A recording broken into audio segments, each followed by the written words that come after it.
At least half of the 2020 Democratic presidential candidates have expressed interest in touring underground mines and speaking with miners to listen to their concerns. That interest is in response to a letter sent to all the candidates by the United Mine Workers of America President Cecil Roberts last week. Roberts says the candidates, quote, owe it to these workers to meet them face to face, tell them their plans, and listen. He says the action isn't about who they're supporting for president, but about finding who is supporting them. Cecil Roberts joins us now to expand on what these meetings with the candidates would entail. He's a sixth-generation coal miner himself and has served as president of UMWA since 1995. Great to see you, sir. Well, thanks for having me. So these candidates, first of all, who has said yes? And what do you think that they're going to see and hear if they take you up on this offer? Well, first of all, the top 5 candidates leading in the polls have said yes. That's great. And then we have about 10 others so far. We think most of the candidates will say yes before it's over, because if you're supposedly speaking for working class folks, you need to go see working class folks and deal with them with their issues. And there are a lot of issues in the coal fields, obviously. Makes sense to me. Oh, absolutely. So what are your plans? Where are you going to take them? Well, we don't know which mine we're going to yet. We're going to wait until we finalize this, because it's going to take some negotiations with coal companies.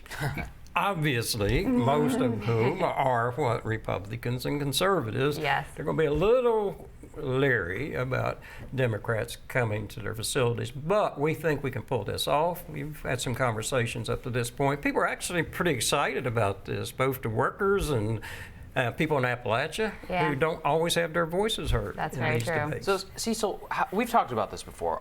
There's a huge support amongst miners, especially in West Virginia and other places, for support for President Trump. How do you think any of these Democrats are going to be able to speak to the concern that drove that vote for President Trump in 2016? Well, we have to realize what drove this vote is, I went back and looked at some of the quotes from other leaders in our union. John L. Lewis said something that is true today as it was ever true, and that was that workers are always going to look after their own interests first, their wives and their children and their grandchildren. That comes first. And what is the most important thing on earth to a worker? A job. Yes. So when people say, oh, I'm going to take your job, but don't worry about it, I'm going to train you. We've had 23 years of training unemployed miners. And unfortunately, at the end of the day, they make about a third of what they made while working in the mine. So what we're really talking about here, and we should face this up and not sugarcoat it, when people use those 2 words, just transition. If I had $5 for every time somebody said that, I could fix our pension plan that needs $2 billion, by the way. There's no such thing as a just transition. There's never been one for workers in this country, and that's the thing people have got to try to articulate here. What am I going to do if you do lose your job here? And what am I going to do to preserve your job? You know, in 2008, I was with then Senator Obama in the coal fields. And I was one of the few union leaders that ended up on the stage at the same time he was there. And he said something that I've never forgotten, but was true. He said, if we can put a man on the moon, we can surely find a way to burn coal cleanly. And the transition that people are talking about here from eliminating all fossil fuels and generating electricity is going to cost $4 trillion. $4 trillion. Now, it seems to me you could take a fraction of that and invest that in technology. And by the way, what's happening to us here, and this is part of this debate that's been missed, China is manufacturing 2/3 of the solar panels in the world. They're heavily involved in manufacturing 2/3 of all the technology that goes into wind turbines. They're investing heavily in opening coal mines and coal plants around the world. There are 2,000 coal-fired power plants in the world, and we somehow have come to grips that, well, we're just going to eliminate coal in America. We don't have anything to worry about after that. You can shut down every coal mine, every coal-fired power plant, and you've really done very little with respect to climate change. We have to have a broader look at this and what we're going to do about people who've lost their jobs already, people who are losing their pensions, people who are losing their health care.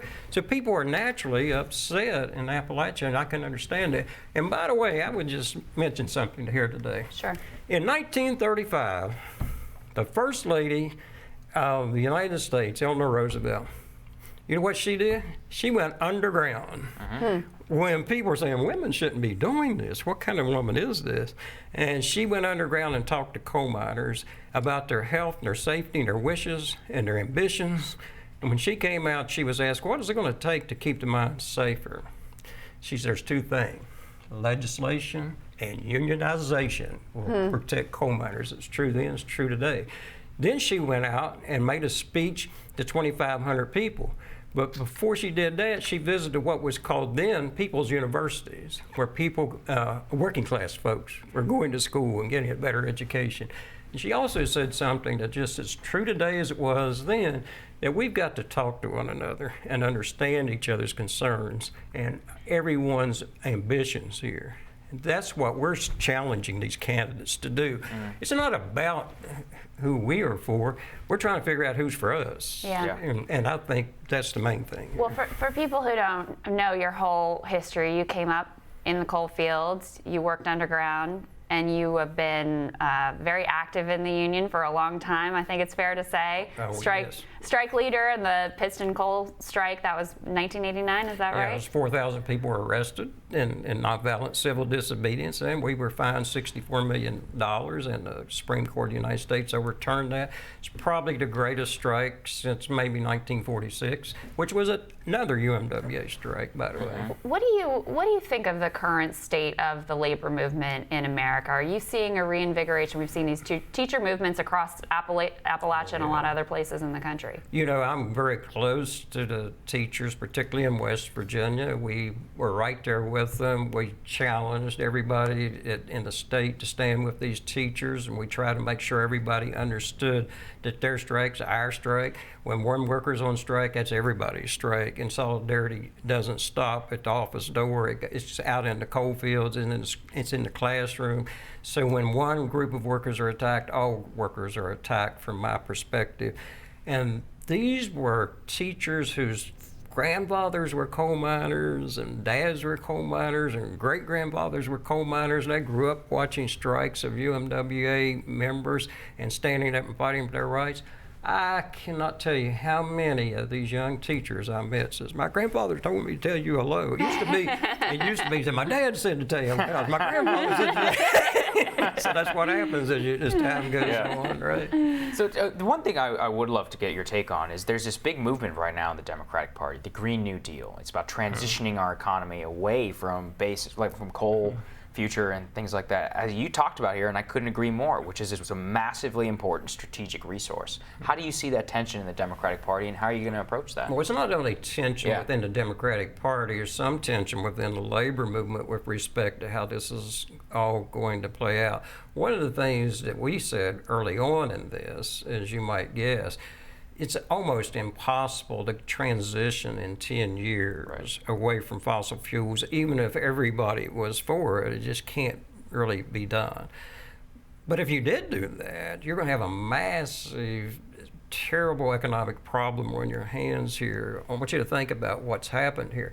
Over the last 10 to 15 years, we've been slowly transitioning away from coal, but that's mainly to natural gas. So as coal miners have lost their jobs, thousands and thousands of other workers have been able to get employment in Appalachia doing the pipelines to these facilities, and in some instances involved in drilling for natural gas, and the new technology, the fracking and all that we have all kinds of debates about. But we never know what kind of technology is around the corner here. We would have never thought natural gas could be in a position to see. But what we're talking about with the Green New Deal is we're going to eliminate that. So all of this new technology that's been in place and all the work that's been gathered because of that, we're talking about eliminating that and starting down the road to completely renewables. And by the way, there are 2,000 of these coal-fired power plants around the world. China's not doing what we're suggesting we're going to do here. And I've been watching it, on NBC, and they're talking about whoever controls the technology is going to control the world.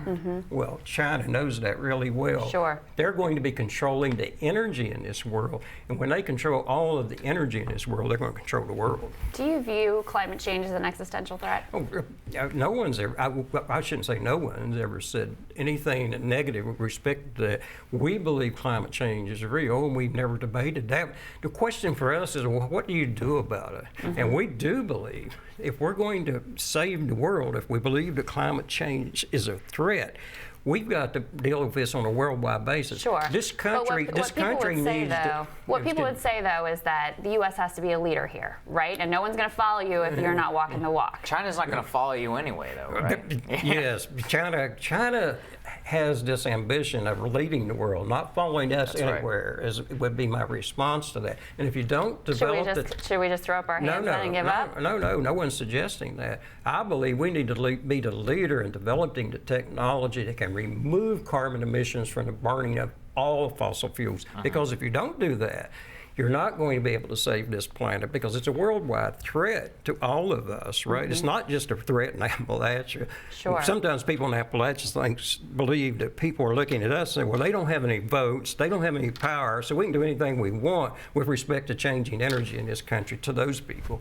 And the question is, do they really care about us anymore?